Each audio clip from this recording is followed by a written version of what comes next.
Family सहित पर्यायक्रमे आम आलोचना चलती कौ भाव कौन पदक्षेप नेले आम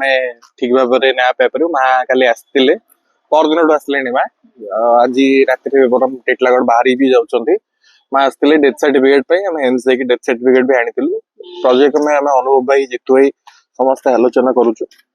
दी दिन तले गोटे गणमाध्यम निर्दिष्ट गणमाध्यम मैनेजर बोलाउथुवा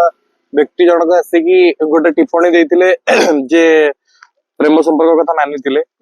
प्रथम कथा द्वितीय कथा तांकर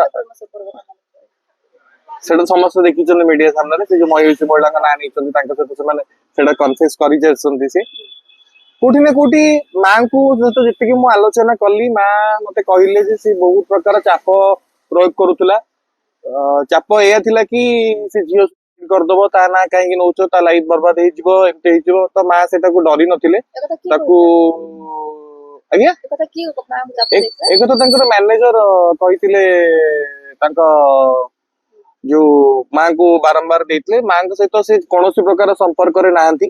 गोटे 22 सेकेंड रो कन्वर्सेशन टोटल मास भीतर मां के सहित होईची जा फल रे कि मां तांकर जो प्रतिक्रिया रखिथिले कि जे मो मां के सहित संपर्क रे अछि जोगाजोग रे अछि एटा संपूर्ण भित्तिहीन गोटे मनगड़ा कहानी मु तांको प्रश्न करिया चाहे मासे हेलानी थिले कोठी कोठी ना कोठी जेतेबेले मां तांको कहली से जो 22 सेकेंड रो कन्वर्सेशन भीतर तू जदी सहयोग न करिबि तू भी हैरान हबु बोली कि सेही भय रे निज को जो धोई थाई कि झाड़ी सुखी दबा पई एटा होची गोटे प्रयोजित नाटक गोटे नाटकीय ढंग रे सी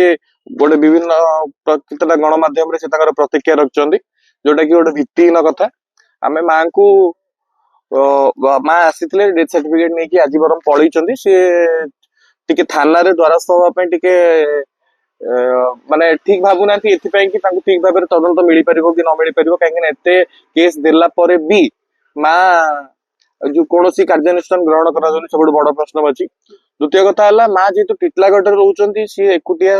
महिला जणे आसी कि बारंबार थाना दौड़ी कि सब जिंस फॉलो अप करिवा सेटा भी गोटे संभव पक्ष कथा नुए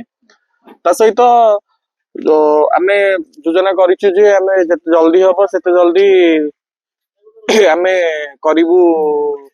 मां आसिकी गोटे मुख्यमंत्री को गोटे देबे लेखा देबे बोली सब जिंस प्रोजेक्ट में आलोचना चली टिके तांको समय मिलला परे से आसिकी देबे नहीं तो मैनेजर आसिले पॉडकास्ट रे बसिथिले से गोटे कथा कहथिले कि अनेक लोक वर्तमान सामना को आसिचंती जे कि भाई को देह खराब थिला समय नथिले एठी आसी कुंभीर कामना करदुचन अनेक कथा कहू जो माने थिले तले समान करूतले कोन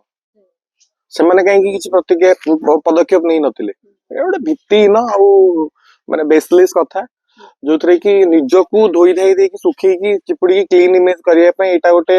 प्रायोजित नाटक बोली कि मु अनुभव करुचे और मोर व्यक्तिगत मत मध्य से फोन करके मां को कहथिले जे से जियो सुसाइड करे अर्पिता कहू हां तो से कहिथिले जे से जियो सुसाइड कर दबो आपण काहे ता ना नउचोती छाडंतो जा हेची मो सब गोटे बड़ प्रश्न अछि जदी सी भी कन्फ्यूज करिचंती भी से पॉडकास्ट रे जे सब ह्यूमन भाई नउथिले कैश रे पैसा से गोटे क्वेश्चन कले जे एबे सब पैसा तांका अकाउंट रे अछि आ मा जानि छथि तदी से तांका मैनेजर थिले से किछि ह्यूमन भाई को इच्छा विरुद्ध रे करू नथिले ताले से केमिति जानिले जे तांका अकाउंट रे कोन अछि तांका अकाउंट कहा पाके अछि केते पैसा अछि कोन अछि गोटे बड़ प्रश्न अछि सृष्टि करछि समस्त मन को ई सब जिंस गोटे पुंखानुपुंख तदंत होबा दरकार तदंत हेले तदंत कर मु सहयोग करबी जेमिति कि निजर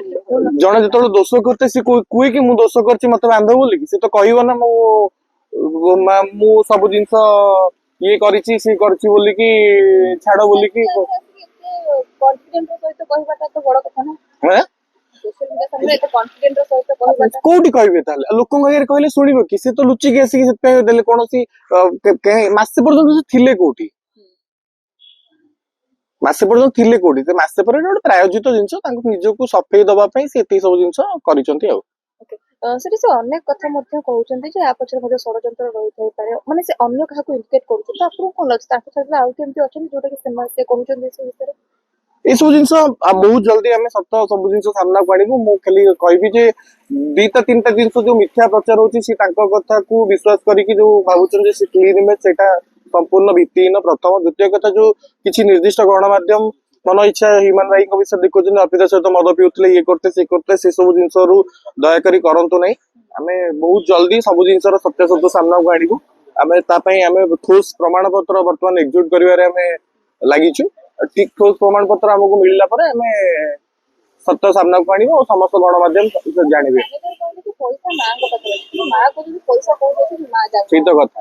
ସେ ତ କ୍ୟାସ ରେ ନଉଥିଲେ। ଇମାନ ଭାଇ ତ ରହିଲେ କଟକରେ, ମା ତ ରହିଲେ ଟିଟିଲାଗଡ଼ରେ, ମାଙ୍କ ପାଖକୁ ପଇସା ଗଲା କେମିତି? ସେ ଗୋଟେ ପ୍ରାୟୋଜିତ ସବୁ କାଳ୍ପନିକ କଥା, ଏଟା ଗୋଟେ ମିଛ କଥା, ମନଗଢା କାହାଣୀ। ଯିଏ ନାଇଁ ଯିଏ ଆସିକି କହିବା। ଠିକ ସବୁ ଜିନିଷର ଠୋସ୍ ପ୍ରମାଣ ଆମେ କଲେକ୍ଟ କରୁଛୁ, ଠିକ ସମୟରେ ଠିକ ଜିନିଷ ଗଣମାଧ୍ୟମରେ ଆମେ ରଖିବୁ। ବର୍ତ୍ତମାନ ମାଙ୍କ ସ୍ଥିତି କିପରି ରହିଛି? ଦେଖନ୍ତୁ, ଗୋଟେର ଦିଟା ପୁଅ, ସ୍ୱାମୀ, ଭାଇ ଗଲା ପରେ ଜଣେ ମାନେ ଭାଙ୍ଗି ଯାଇଛି, ବଟ୍ ତାଙ୍କ ମନୋବଳକୁ ଆମେ ଦୃଢ କରିବା ପାଇଁ ଆମେ ତାଙ୍କ ସହିତ ଅଛୁ, ରହିବୁ, ଆଉ ଜୀବନ ଥିବା ପର୍ଯ୍ୟନ୍ତ ତାଙ୍କ ସହିତ ରହିବୁ ବି ତାଙ୍କ ମନୋବଳ। ଶ୍ରେୟା ଘୋଷ ଥାନ୍ତି ହସ୍ପିଟାଲ ପରଠାରୁ ତାଙ୍କୁ ଦେଖିବାକୁ ମିଳିଲାନି, 13 ଦିନରେ ଯେ ଟିଟିଲାଗଡ଼ରେ ଦେଖିବାକୁ ମିଳିଲା। ସେଇ ତ ବଡ ପ୍ରଶ୍ନବାଚୀ। କୋଉଠି ନା କୋଉଠି ଏମାନଙ୍କ ଭିତରେ ଗୋଟେ ଗଠବନ୍ଧନ ଥିଲା, ମୁଁ କହିବି।